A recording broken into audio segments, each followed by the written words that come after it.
საღამომშვიდობის მიშა, დღეს ჩვენთან მიხეილ ხაჩიძეა, რომელიც ქართულ ჟურნალისტიკაში ყველაზე ფართოდ, ყველაზე ხშირად, ყველაზე აქტუალურად და მაქსიმალურად ცხელ ნიუსებს გვაწვდის ახლო აღმოსავლეთის მოვლენებზე. კერძოდ ისრაელზე ძალიან ბევრს წერს მიშა და უკვე შეგვიძლია ის მოვიწვიოთ და ვესაუბროთ მას როგორც ამ თემის სპეციალისტს ქართულ სივრცეში. საღამომშვიდობის. საღამომშვიდობისა, მადლობა. დიდი მადლობა. მიშა, მე ვარ დეოკუპატორი და საქართველოს დეოკუპაციას, როცა ვლაპარაკობ საქართველოს დეოკუპაციაზე, აუცილებლად გულისხმობ, რომ მთლიანად შავი ზღვა უნდა დეოკუპირდეს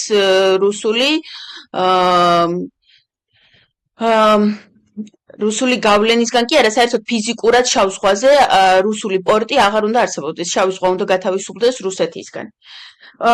მე ამაზე რომ ფიქრობ პოლიტიკურად და გეოპოლიტიკის ჭრილში, უცებ გადადიხარ იმაზე, რომ შავი ზღვა მაშინ გათავისუფლდება, როდესაც მთელი ხმელთაშუა ზღვის ბასეინი ერთად უნდა გათავისუფლდეს ამ ყველაფრისგან და ამაზე რომ ვამბობდი იყო სადღაც ოქტომბრის დასაწყისი და წარმომედგინა, რომ ხმელთაშუა ზღვის ზედა ნაწილი, რომელიც ევროპას ეკუთვნის, კი რა თქმა უნდა, უახლოეს მომავალში გათავისუფლდება, მაგრამ აი ქვედა ნაწილს ღმერთო რა ეშველება და ეს ისეთი რაღაც ძალიან შორი პერსპექტივად მიმაჩნდა, რომ ამაზე ცოტა ოცნებაც კი ისეთი ძალიან რაღაცა ის მეგონა ზედმეტი, ასე ვთქვათ, ხო ძალიან ოცნებებში გადავდივარ თქო, ვეუბნებოდი ჩემ თავს და უცებ რაღაცა თვენახევარიც კი არ გასულა თუ 2 თვე ეს მოხდა. პირველი ძალიან სერიოზული დამარცხება რუსეთმა ხმელთაშუა ზღვის ქვედა ნაწილში, აფრიკის ნაწილში მიიღო. მოვყვეთ ახლა ეს როგორ მიიღო, ჯერ პირველი უცებ მოკლე კითხვას დაგისვამ, აგერეთ წოდებული აფხაზეთის ეგრეთ წოდებულ საელჩოზე რა იცი და მერე გადავიდეთ გლობალურად ამ თემაზე საუბრს. კიდე იქ არიან თუ მართლა გააგდეს? მივხვდი სპეციფიკა ვიცი, იმით შესახებ ბევრი დაიწერა. დროებით ოკუპირებული აფხაზეთის ფსევდოსაელჩოზე ითქვა, რომ დიპლომატებიც გააძევეს სირიიდან, თუმცა ეს ინფორმაცია ოფიციალურად არც ერთი წყაროდან არ დასტურდება ელისო და შესაბამისად ამ ინფორმაციაზე აპელირება არაფრის მომცემია ამ ეტაპისთვის ჩემი აზრით, წინ სწრება სიხარულიც არაფერია, ესე რომ ვთქვათ, ამდენად სანამ ინფორმაცია არ დადასტურდება და ოფიციალურად არ გვეცოდინება, რომ ეს რეალობაა და მართლაც გამოაძევეს იქიდან აფხაზეთის და ეგრეთ წოდებული სამხრეთ ოსეთის ფსევდოსაელჩოები, წინასწარ ინფორმაციას ესე ვერ ნახე, აი ამ ახალ არეულ სირიაში არსებობს რამე სააგენტო, რომელიც ოფიციალურად ან ადასტურებს, ან არ ადასტურებს, რამე ასეთი უკვე აქვთ? ინფორმაცია საერთოდ ამ თემებზე არ მხვდება, აქტიურად ვარ შეჭრილი სირიული თემების შესახებ, ვინც კი რამეს წერს რა ენაზეც, თითქმის ყველაფერი მაქვს გამოწერილი და მივდევ და ვეცნობ, ვკითხულობ და ვუყურებ, შესაბამისად არსად არ ფიგურირებს. და სიმართლე გითხრათ, ელისო, ჩემი აზრით, შეიძლება სირიის ამ ლიდერშიპს არც კი ქონდეს ინფორმაცია აფხაზეთის და სამხრეთ ოსეთის შესახებაც. შეიძლება კიდეც. კი, სავსებად შესაძლებელია, რომ საერთოდ არ იცოდნენ რაზეა საუბარი. ზუსტად, მეც ასე მგონია და ამისთვის საჭიროა, რომ ოფიციალურმა წყაროებმა იმუშაოს, ჩვენ რომ გვყავდეს პატრიოტი, ეროვნული, გმირული, რაღაცა ქვეყანაზე მოაზროვნე ხელისუფლება, შეიძლება ამ თემებზე დატრიალდეს, მიაწოდოს ინფორმაცია, რაღაცა მოაგვაროს, თუმცა ამის შესახებ ჩვენ არაფერი არ გაგვიგია. პატრიოტის ხელისუფლება კი არა, საერთოდ ხელისუფლება არა გვყავს, ახარაც გვყავს ის ხელისუფლება არა. მგონი თბილისში ასადის რეჟიმის დამხობა ეწყინათ კიდეც. კი, ამათ ხო ყველაფერი წყინთ, რაც რუსეთისთვის ცუდია. ამდენად ჩვენ რომ გვყავდეს ესეთი პატრიოტული და სახელმწიფოებრივად მოაზროვნე მმართველობა, ისინი ამ თემებზე აქტიურად იმუშავებდნენ, მიწერდნენ და ეკონტაქტებოდნენ.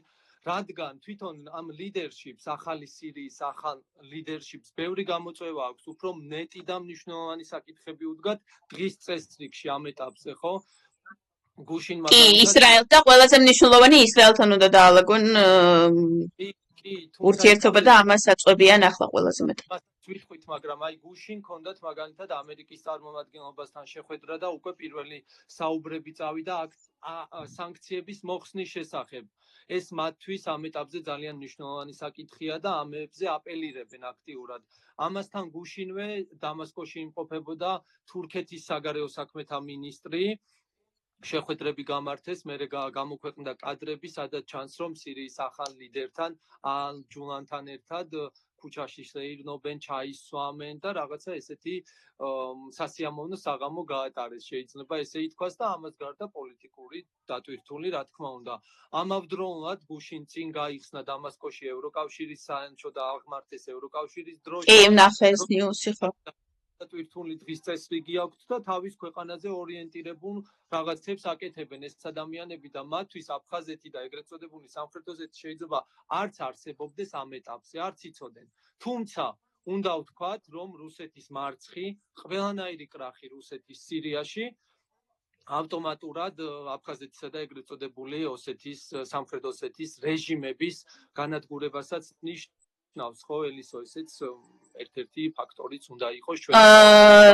ის რაც უნდა ახლა რაზეც უნდა მუშაობდეს პარლამენტი, უკვე როგორც ვიცი, სალომეს ქონია მცდელობა, რომ დაკავშირებია ამერიკულ საელჩოს თბილისში, რომ ამერიკულ საელჩომ რაღაცნაირად გავიდეს თავისი კონტაქტებით ამ სირიის ახალ რეჟიმთან და თხოვოს, რომ გაიტანონ ეს აღიარება. და თუ შეიძლება ჩვენ მაყურებელს ვეტყვი, რომ მე და მიშა ვცდილობთ, რომ ამ მხრივ რაღაცა გავაკეთოთ, თუ რამე გამოგვივა მე და მიშას აუცილებლად მოგახსენებთ შემდეგ ჩვენს ეთერებს. როგორც ესე მედიის კუთხითაც გვინდა რომ გავიდეთ კონტაქტებზე, რადგან თქვათ, რომ ვცდილობთ დაკავშირდეს და გვაქვს და ვნახოთ თუ გამოვლენ იქიდანაც კონტაქტებზე.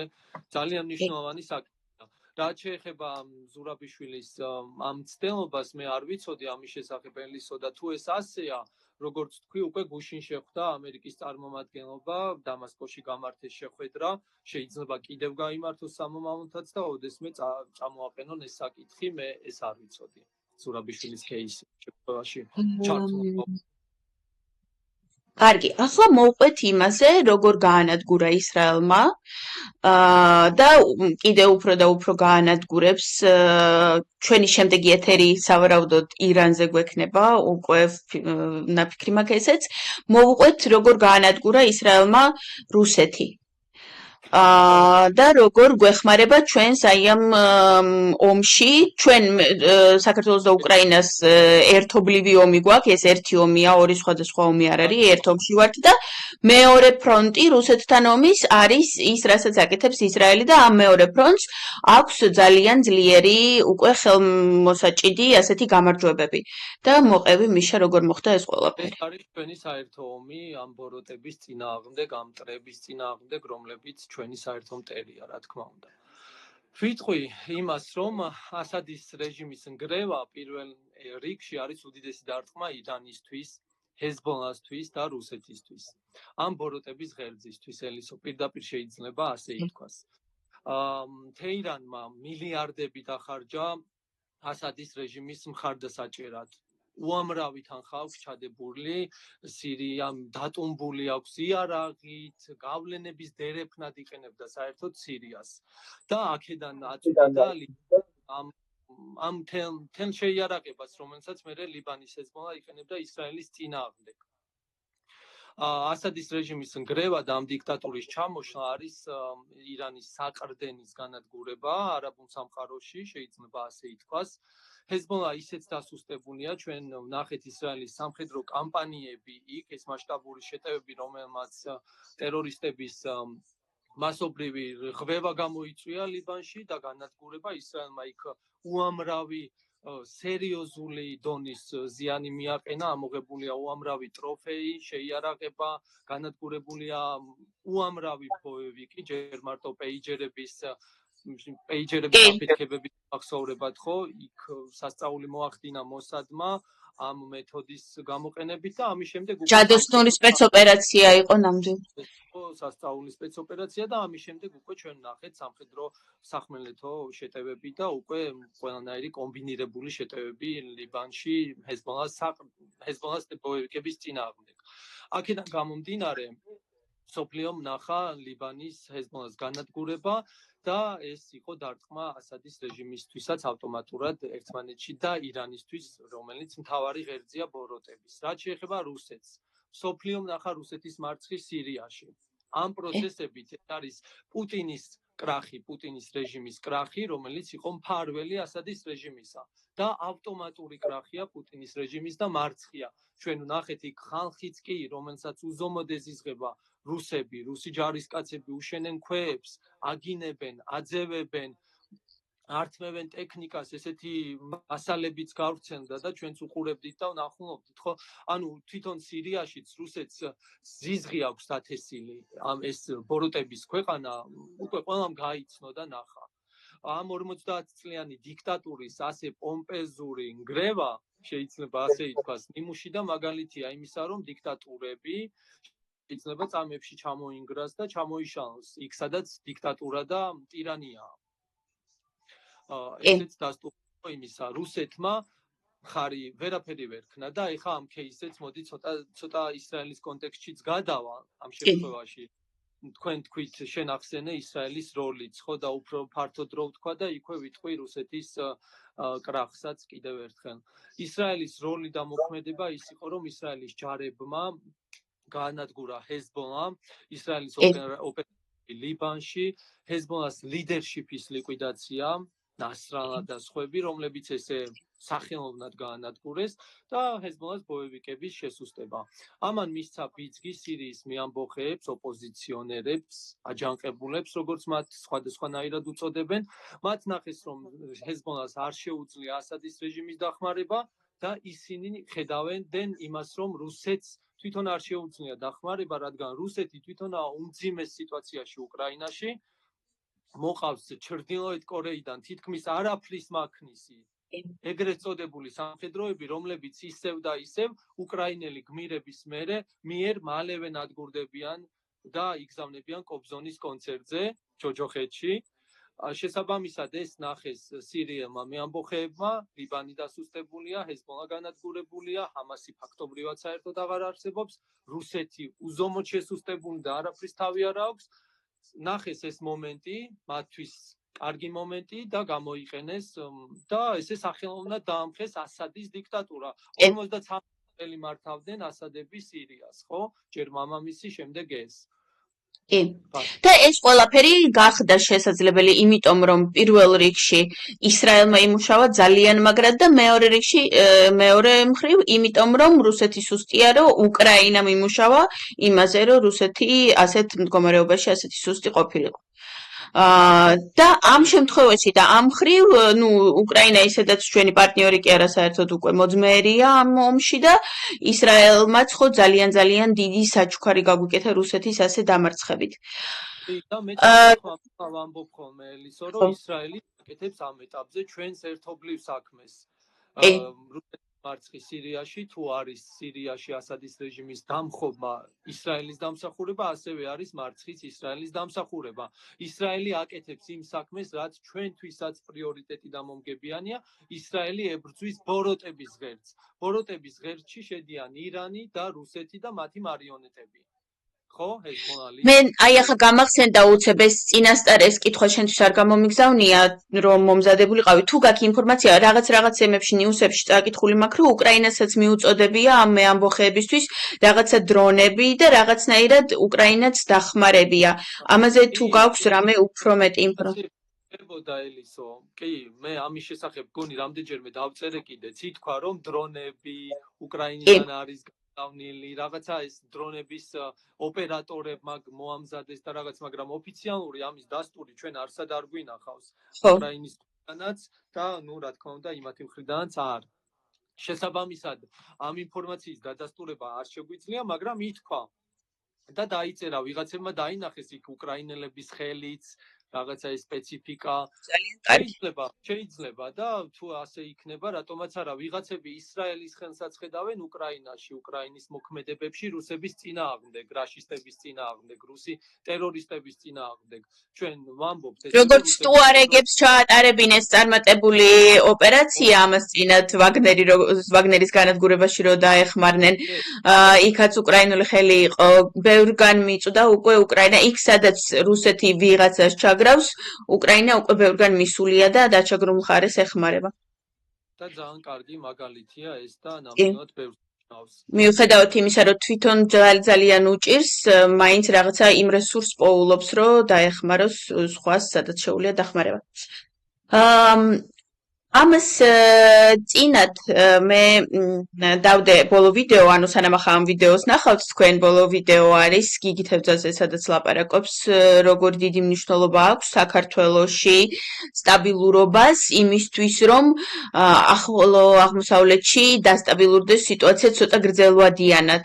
იმიტომ რომ ეს ისეთი რეგიონია, სადაც ყველაზე ხანგრძლივი არეულობაა, რაც კი გვახსოვს ისტორიის იმიდან ბოლო საუკუნეებში, რაც კი ომებია გრძელვადიანი, ეს ახლო აღმოსავლეთის ომებია.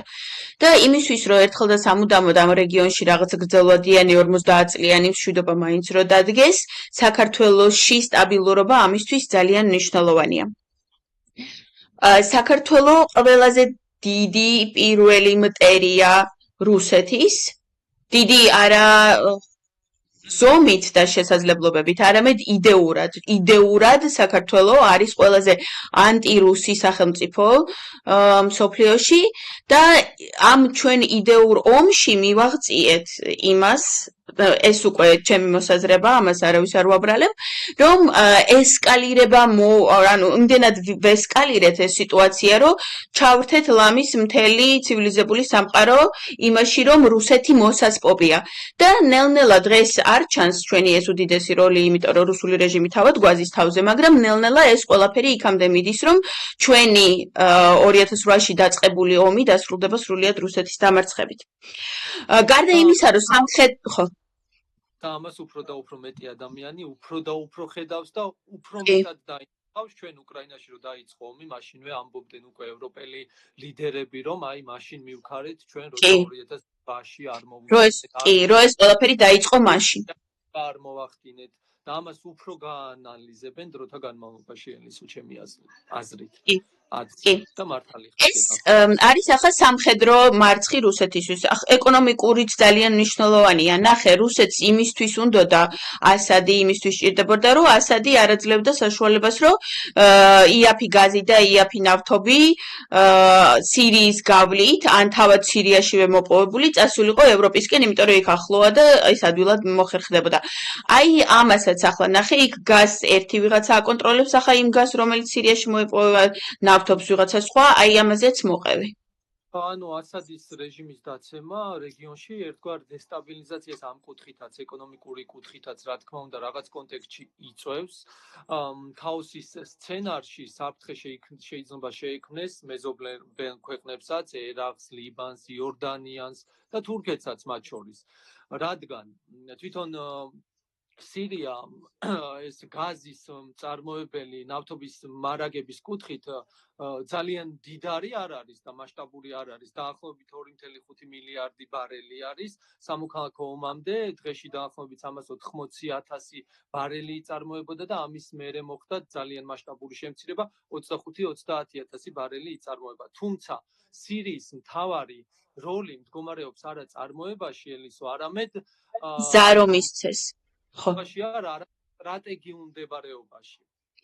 პოტენციური მარშრუტია სპარსეთის ყურეში სირია და ხმელთაშუა ზღვის დამაკავშირებელი მილსადენების ერთ-ერთი მთავარი მარშრუტია შეიძლება. არაბული გაზი და არაბული ნავთობი რომ სირიის გავლით წამოვიდეს ევროპაში. და უფრო მეტიც ქვეყანა მდებარეობს ირანის, რუსეთის, შტატების და საუდის არაბეთის ინტერესების გადაკვეთაზე. ეს მნიშვნელოვან რისკებს უქმნის ახლა ნავთობის ბაზარსაც, რა თქმა უნდა. იმ გაგებით, რომ თუ ირანული ნავთობის წინააღმდეგ რამე აგრესიული ზომები შემოიღეს, რადგან შესუსტდა ირანის ღერძი სირიაში, შეიძლება ევროკავშირმა დასავლეთმა ამერიკამ სანქციები უფრო გაამწვავოს და შესუსტდეს ირანის ნავთობი, შემცირდეს. თუ ეს ასე მოხდება, იქ ითქვა მე რამდენიმე ბიზნეს მასალებსაც ვეცნობი ხოლმე, შეიძლება პოტენციურ სცენარში OPEC პლუსის ქვეყნებმა, როგორიცაა თუნდაც საუდის არაბეთი, ისარგებლონ ამ ჩავარდნით და საპირწონედ მან გაზარდოს ამ კომპენსაცია დააბალანსოს, ესე რომ ვთქვათ. თუმცა ეს ქმნის სხვა ომის საფრთხის რისკებსაც, იმ კონტექსტში, რომ რუსეთი რჩება ასადის მთავრობის მხარდამჭერი და იყო მისი სტრატეგიული პარტნიორი და ინფრასტრუქტურით თუ ჯარით თუ ყველანაირი გაგებით ეხმარებოდა რუსეთი და რაც არ უნდა მოხდეს იქ ნავთობის კუთხით შემცირებები, რუსეთის დარტყმა იქნება ხმელთაშუა ზღვაში მისი შემცირება და დაკარგვა. ორივე მხრიდან, იმ მხრიდანაც რომ თვითონ დაიწყოს წარმოება და იმ მხრიდანაც რომ გამტარი გახდეს ყველა შემთხვევაში. დაიწყებს გამტარობაზეც საუბარია, რომ რუსეთი ვერ დაიწყებს, რუსეთისგან განსხვავებით, რუსეთი შეიძლება არა, სირია თუ დაიწყებს გამტარობას, რომ ის არაბული წამოვიდეს აქით ევროპისკენ, ხო, რუსულის სანაცვლოდ. მაგრამ რუსეთისთვის ყველა ვარიანტში წაგება და მარცხია რა სცენარით არ უნდა გათამაშებდეს. ეხლა ნახეთ, რუსეთისგან განსხვავებით დასავლეთის ქვეყნებს, შტატებს, ევროკავშირს, ეს ქვეყნები სირიას ხედავენ როგორც შესაძლებლობას გააკეთონ ალტერნატიული ენერგომარაგების პროექტები. განავიჭარონ რაღაც იქ. რაც შეადგენს დამოკიდებულებას რუსეთზე, რუსეთის გაზზე, ხვდებით ელისო. და თუ ამის შესაძლებლობა და თანხმობა იქნება სირიის მხრიდან, ეს ქვეყნები ამას გააკეთებენ ნამდვილად და რუსეთი იქ შესუსტდება ამ კუთხითაც. მაგალითად, საუბარი იყო არაბული გაზსადენის პროექტზე, რომელიც ეგვიპტიდან გაზს იორდანიას, სირიასა და ლიბანის გავლით მიაწვდის გადაიტანს. და ამ შემთხვევაში კაიროს როლიც იზრდება, ეგვიპტე ხდება კაირო გაზის საკვანძო პოზიციას დაიკავებს ერთ-ერთ მნიშვნელოვანს ამ კონტექსტშიც. თავის მხრივ ხო, ირანზე ვთქვით პრინციპში, რომ ირანიდან შეიძლება სანქციები უფრო დაემატოს და საერთოდ ირანიდან შეჩერდეს მისი გადაზიდვა და მიწოდება აქეთაც კი სირიისკენ. პუტინის შემცირებაზეც ერთგვარი შეჯამებასავით კიდე რო ვთქვა, ვიტყვი, რომ აი ევროკავშირის და როგორც ხედავენ ევროკავშირი და ამერიკა სირიას, რომ იქ შეიძლება განახორციელონ პროექტები და ჩადგან ალტერნატიული წყაროები, პირდაპირ ურტყავს რუსეთს და რუსეთის გაზს. არის თუ არა? კიდე თქვი, რის თქმა გინდოდა? ფასების მატებასთან ან რაღაცა ესეთ პროცესებთან დაკავშირებითაც არის მიდის საუბრები, რომ შეიძლება რაღაცა ეფექტი იქონიოს რაღაც კონტექსტში, მოხდეს ბარელზე ნავთობის ფასის ზრდა, სანამ სიტუაცია დასტაბილურდება, ისე როგორც იყო მაგალითად 2011 წლის არაბული გაზაფხულის პერიოდში და მაშინ ის მაქსიმუმ აი ყველაზე ძალიან შეიძლება გაზაფხულამდე გასტანოს ამ ზრდამ მერე კი დაეცემა $150 იყოს ბარელზე ზრდის მასშტაბები. ხო, ეს ძალიან მოკლევადიანი ეფექტი იქნება, მერე პირიქით დასტაბილურდება ძალიან დაბალი ფასი, ძალიან გრძელვადიანად. ხო, როგორც შენ თქვი, დასტაბილურდება, თუმცა თუ ის ქვეყანა, OPEC პლუსის ქვეყანა, საუდის არაბეთი ალტერნატიულ წყაროდ იმუშავებს ამ პერიოდში, შეიძლება ფასების ზრდაც საერთოდ არ მოხდეს. კი. ანუ არსებობს იმის მარაგები, რომ აი ახლა უცებ ამ გაჭირვებაში ის მარაგები ამოიღონ და არ დაუშვან გაზრდა. ანუ მარაგები არსებობს იმისა, რომ ევროპამ და დასავლეთმა არ განიცადოს დიდი ტრაგედია და დანაკლისი და განიცადოს ტრაგედია და დანაკლისი რუსეთმა და ბოროტების ღერძმა, ირანმა და მისმა მოკავშირეებმა. მათ შეუჩერონ, მათ შეუწყვიტონ, თუმცა თავიანთი მარაგებით ევროპა და ევროკავშირი და ამერიკა და დასავლეთი არ დაზარალდეს. კი. და ჩვენი შემდეგი გადაცემისთვის ალბათ უკვე ეს მომენტი უფრო ნათლად გამოჩნდება, რისკენ მიდის და უფრო ხო, კიდე ერთხელ ამ მომენტს დაუბრუნდებით. ნახე ახლა. მოლაპარაკებები და ბევრი რაღაცები კიდევ წინა ხაზებზე იმდენად შეიძლება არ ჩანს და არ მოდის და გზა ამ პროცესებს რო ვაკვირდებით, უფრო და უფრო მეტი ნიუანსი გამოჩნდება და ჩანს. შეიძლება უკვე შემდეგი აფხაზეთზე და ეგრეთ წოდებულ სამხრეთ ოსეთზეც გქონდეს რამე კარგი ოფიციალური ინფორმაციები. ძალიან ძალიან ბევრს კი არა ეს იმ საღამოს შენს მეგობრთან ბექასთან რო ლაპარაკობდით, მაშინ გამოჩნდა, ანუ ბექამ თქვა ეს რაღაცა, რომ მეც მქონდა ეს აზრი, რომ უიმე რამე ესეთი მსგავსი ხო არ მოხდება თქო და აი ახლა ჩამოვაყალიბებ იმას, რომ ეს შიში არ უნდა არსებობდეს და რაზე ვლაპარაკობ. სირიას შესაძლოა დაიყოს. და შესაძლოა კურდებს უცებ აღმოუჩნდეთ საკუთარი სახელმწიფო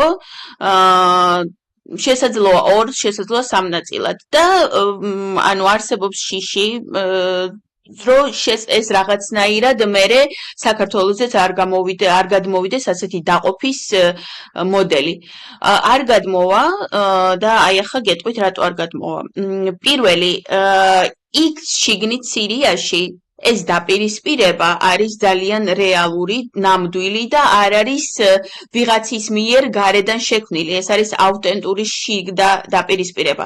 ჩვენ შემთხვევაში ის რომ ვითომ თბილის კონფლიქტი ქონდა სოხუმთან ან ცხინვალთან და ვითომ ქართულ-აფხაზური რაღაცა შიდა დაპირისპირება იყო, ეს იყო რუსული ზღაპარი. რეალურად რუსეთმა მოაწყო ომი, რუსეთმა იომა და სხვადასხვა რეგიონებში ადგილობრივი მოსახლეობის რაღაცა პატარა ნაწილი ეკოლაბორანტა რუსეთს.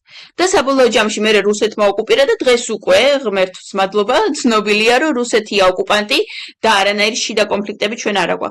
ამიტომ ეს არ არის იგივე პოლიტიკური შიდა პრობლემა რაც სირიაშია, ჩვენ ეს პრობლემა არ გვაქვს, ჩვენ გარედან ვართ ოკუპირებულები, ამიტომ ჩვენ დაყოფა არ გვემუქრება და ჩვენ შემთხვევაში არ მოხდება ისეთი რაღაცა რომ ცივილიზებულ სამყარომ გადაწყვიტოს რომ თურმე საქართველოს უნდა დაიშალოს. ეს შიში არ გქონდეს. და მე რაღაცა მომენტ ჩვენ რაღაცას ამბობდი და არის მოდა ხმა ხო არ გაგიქრა მიშა? რუსული ნარატივია თქო დაგეთანხმე ერთ მომენტში. ხო.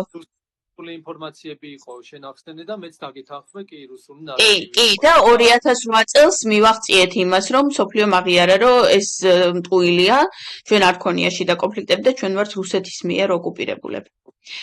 ამიტომ ეს შიშიც არ უნდა გქონდეს და პირიქით თუ იქ კურდები იმიტომ არიან ამერიკის მიერ კურდები თუ ქურდები როგორ ქურთები როგორ არის უფრო სწორად წარმოთქვამს ქურთები თუ კურდები ხო ქურთები ხო ესე არის სწორი ფორმა. ხო, იმიტომ არიან ამერიკის მიერ მხარდაჭერილი, რომ თითქოს უფრო დემოკრატიულები და უფრო ისეთები არიან, რომ ცივილიზებულად იქცევიან თითქოს და ამიტომ თუ ასეთ ხალხს ექნება თავისი სახელმწიფო რეგიონში, ეს ძალიან კარგი იქნება, იმიტომ რომ ეს ანუ დემოკრატია იქაურობას რომ მოეჭიდოს და რაღაცნაირად მერე გავრცელდეს, ამას ხელს შეუწყობს. ამიტომ ასეთი რაღაცა პირიქით დადებითი და კარგი იქნება. ეს იქნება ცივილიზებული სამყაროსთვის დასაყრდენი კიდე ერთი წერტილი ამ რეგიონში და ამ რეგიონის დემოკრატიული სტაბილურობისთვის მომავალში. კი. ამ კონტექსტში მეც ვიტყვი რამდენიმე სიტყვით, შტატები ცნობილია ის რომ ხარს უჭერს ქურთებს, ჩრდილო-აღმოსავლეთ სირიაზეა ეხლა ძირითადად აქ საუბარი, იქ აკონტროლებს რეგიონის ნავთობის საბადოებს, სირიის მთლიანი წარმოების 70%-ზე მეტია მგონი და თუ ზუსტად მახსოვს, ეს არის დეირ ez-ზორის რეგიონი, სადაც და ვაშინგტონი ასევე იყენებს ბაზებს ერაყსა და იორდანიაში სირიის ოპერაციებისთვის. აქამდე ასე იყენებდა. თუმცა ასადის რეჟიმის ნგრევის შემდეგ უკვე შტატებს საშუალება ეძლევა გააძლიეროს იქ ყოფნა, გადააქციოს სირია, ირანისა და რუსეთის შეკავების ზონად, ერთგვარ შეკავების ზონად, თქვათ, იქიდან მოახდინოს გარკვეული სერიოზული მასშტაბის რაღაცები. ქურთების საკითხი აქ იქნება საკვანძო, იმდენად რამდენადაც რომ დამასკოში ცენტრალური ხელისუფლების გაძლიერებამ შეიძლება გამოიწვიოს ქურთების შესუსტება და შეერთებულ შტატებთან მათი ალიანსის გადახედვა. ამაზე ითქვა, დაიწერა, იყო აქცენტები და ისიც ითქვა, რომ დამასკოს მხარდაჭერის გარეშე ქურთები თურქეთის მხრიდან დიდი ზეწოლის ქვეშ მოექცევიანო. შესაბამისად, ამერიკა ამ კუთხით ამ ძალებთან, დემოკრატიულ ძალებთან მასშტაბურ მოლაპარაკებებს აწარმოებს SDF-ი ქვია ამ ძალებს, სირიის დემოკრატიული ძალები და სულ ცოტა ხნის წინ კონგრესში სანქციების პაკეტიც კი შემოიღეს თურქეთის წინააღმდეგ, რათა თურქეთი შეაკავონ. როგორც ვიცით, თურქეთი ქურთებს ხედავს დიდ პრობლემად. ანკარის გრძელვადიანი მიზანია, რომ ხელი შეუშალოს დამოუკიდებელი ქურთული სახელმწიფო შექმნას. ანკარა ამაზეა ორიენტირებული. ანკარისთვის ესენი ტერორისტული ორგანიზაცია არიან ესენი, ხო? კი ბატონო, ტერორისტები არიან, ქურთისტანის მუშათა პარტია თვლის და ყველას მოიხსენიებს ტერორისტებად. ამ შემთხვევაში შტატები აქ თურქეთთან ესე შევა დაპირისპირებაში, უკვე გითხარი რომ სანქციების პაკეტზე წამოვიდა საუბარი, სენატორებმა კრის ვან ჰოლენმა და ლინდსი გრეჰენმა გონიეკ ჩვენს კეისებშიც მონაწილეობდა, მიიღეს ეს სანქციების პაკეტი წარადგინეს კანონპროექტი თურქეთის აგრესიის წინააღმდეგ, ასე ქვია და სწორედ ამ სანქციებს შემოიღებენ იმ შემთხვევაში, თუ თურქეთი სირიის დემოკრატიულ ძალებზე ზეწოლებს და რაღაც ესე მასშტაბურ დაპირისპირებებს განაგრძობს და მგონი გუშინ ვუყურებდი კადრებს, რომ იქ ზონებში ტერიტორიებზე ამერიკული სამხედროებიც კი ჩამოვიდნენ და მოხდა მათი განლაგება, რათა სიტუაციის დასტაბილურებას ყურადღება მიაქციონ, სიტუაცია გააკონტროლონ და ასე შემდეგ. ქურთები ამერიკელებთან კარგად არიან, მათი იმედი აქვთ და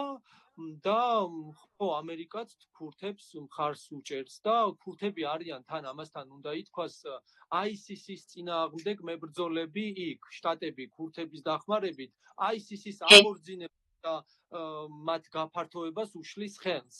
ანუ ქურთები ძალიან ბევრს აკეთებენ რეგიონის სტაბილურობისთვის და უსაფრთხოებისთვის. ISIS-ის ბოროტება და ტერორიზმიც ყველასთვის ცნობილია. კი, ამიტომ საკმაოდ კარგი იქნება თუ საბოლოო ჯამში მათ თავისი იდეის თავისი იდეის განხორციელებას მიაღწევენ საბოლოოდ. კარგი, დღეს ეს იყო, რაც გვინდოდა თქვენთვის რო გვეთქვა.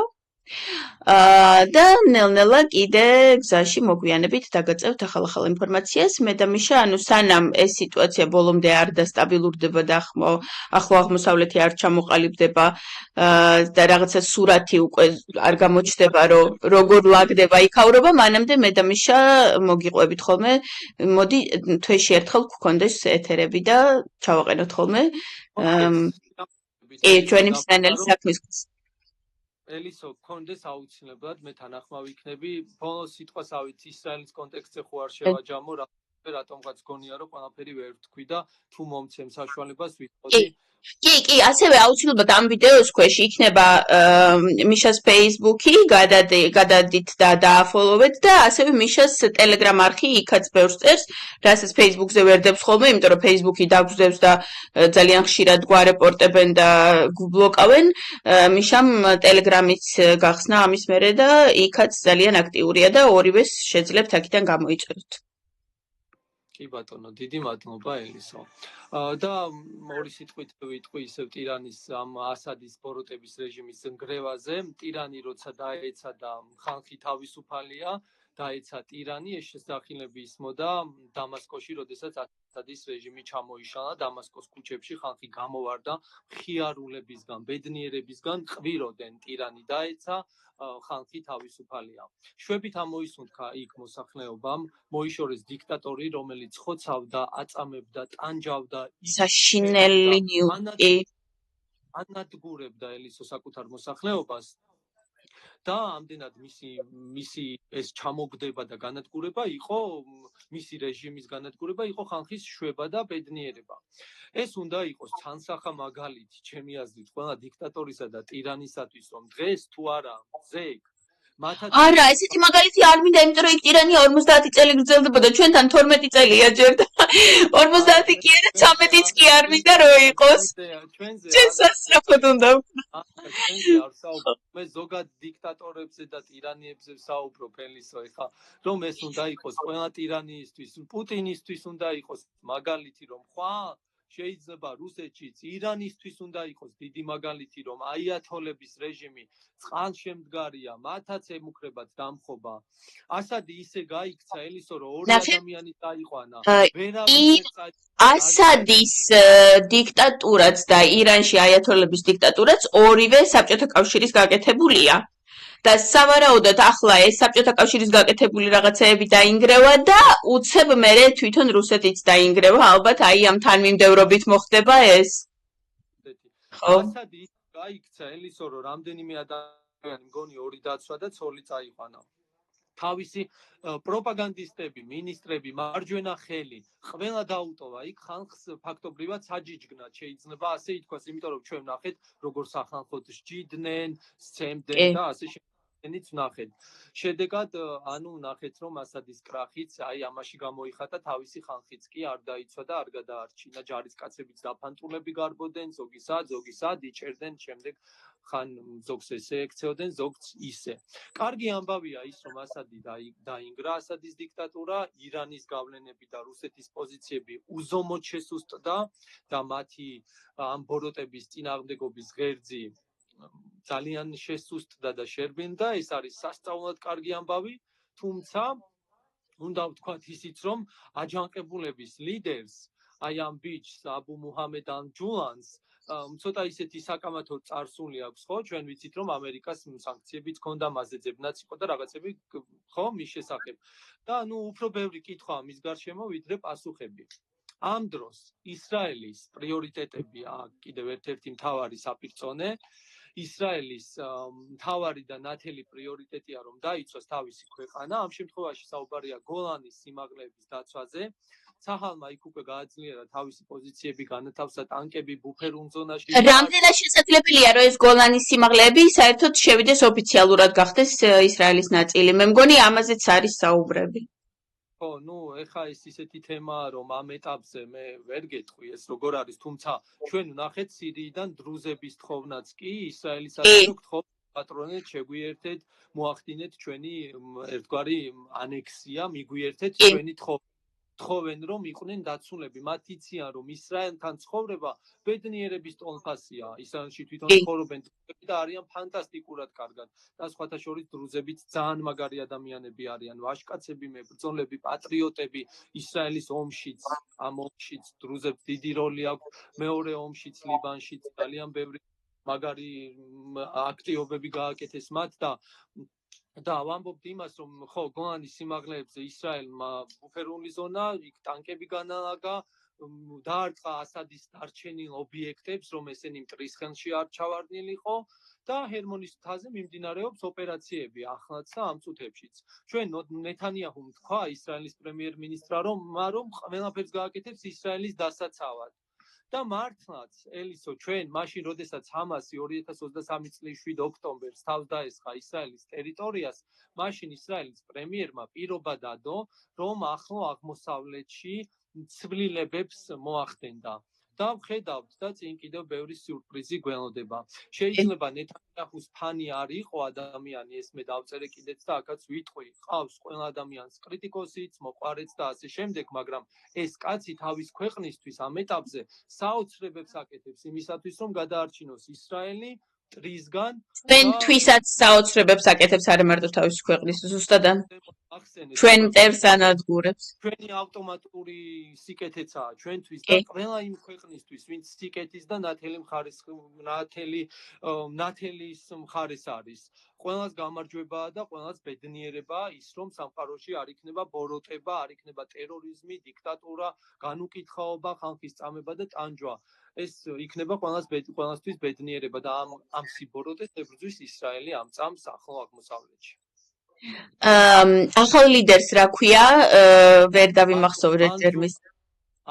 მე ხუმრობით გითხარი ადრე, რომ აბუ მუჰამედ ალ-ჯულანი. ხო, იქნებ რაღაცნაირად ჟურნალისტი ხარ და ბევრი გზა გაქვს რაღაცების გამოსაძიებლად, გამოვიძიოთ შემთხვევით ეს ადამიანი ხომ არ არის საქართველოდან ნამოხაჯირალი ვიღაცის შთამომავალი და მასში რამენაირად ხომ არ არის აქაურის სისხლი. გამოსარკვევია ეს ამბავი. გამოვარკვიოთ. იმ გუშინ ტელეგრამზე დამიწერეს როგორ გავსო შენო და მე არ ვიცი რითი კი ვიზუალურად რაღაც არის შიაქაური ხო და კიდე კოცებს მინდა ვუთხრა ახლა მე ზოგჯერ კოცებიც მიყურებენ მე იმისთვის რომ მაგინონ ბოლოში და მოგმართავთ ნახეთ ახლა რა ხდება ასადი კი წაიღო თავისი მილიარდები და კი წავიდა იქ მოსკოვში რაღაცა 18 ბინა იყიდა და უამრავი რაღაცა ოქროც ჩაიტანა და ის ყველაფერი მაგრამ ყავთ საშინელ წნეხში კი დღეს სადღაც წავიკითხე ზუსტად არ მახსოვს საად რო რაღაცა 100 და რაღაცა კილო ოქრო აქვს ჩატანილი ყავთ ძალიან შეზღუდული და მოსკოვის გარეთ გასვლა არ შეუძლია, საერთოდ არაფერზე ლაპარაკი არ შეუძლია, არაფერს კეთება არ შეუძლია და თურმე მის მეუღლეს ქონია ონკოლოგია და ახლა ონკოლოგიის მხრივ საშინელება რუსეთში საერთოდ ხო medicina არ არსებობს და ითხოვს ეს ხალი რომ გამიშვით ლონდონშიო და ანუ ითხოვს რომ ასადთან უნდა გაყრა საერთოდ და კი ჩვენ კოცებს ეს ან ვისაც მე გონია რომ აქიდან რომ გაიქცევა რუსეთში და იქ კარგად იცხოვრებს ვერანაირად კარგად ვერ იცხოვრებთ რუსეთში იმიტომ რომ რუსეთი შეიძლება 5 წლის წინ 10 წლის წინ ჯერ კიდევ რაღაცა ნორმალური იყოს საცხოვრებლად თუ შენ ფული გქონდა ახლა უკვე ისეც არ არის რამდენიც არ უნდა ფული გქონდეს რუსეთი იმდენად ჩაბონძღდა რომ იმ შეუძლებელია ნორმალური ადამიანისთვის ცხოვრება ამიტომ ისე მოიქეცით რომ ერთადერთი გზა თქვენი გაქცევის არ დარჩეს ბოლოს რუსეთი ჯობია დროზე მოხვიდეთ აზრზე ასადის ცხოვრებას იქ რა აზრი აქვს არ ვიცი ვერაფერს არავის ხო ეს მოელის ყველას ვინც ფიქრობს რომ ყველაფრის გაკეთება შეუძლია და მე გაიქცევა იქ და ნორმალურად იქნება ვერ იქნება იქ რუსეთი ვისაც გვერდით დაუდგა და ვინც რუსეთს გვერდით დაუდგა ყველან დაღუპულია ყველამ ძალიან სუდად ამთავრებს კი ნამდვილად კი კარგი დავმოვიდობთ დიდი მადლობა მიშა დაგემშვიდობებით და მომავალ შეხვედრამდე მიშასთან და მაყურებელთან მადლობა ჩაო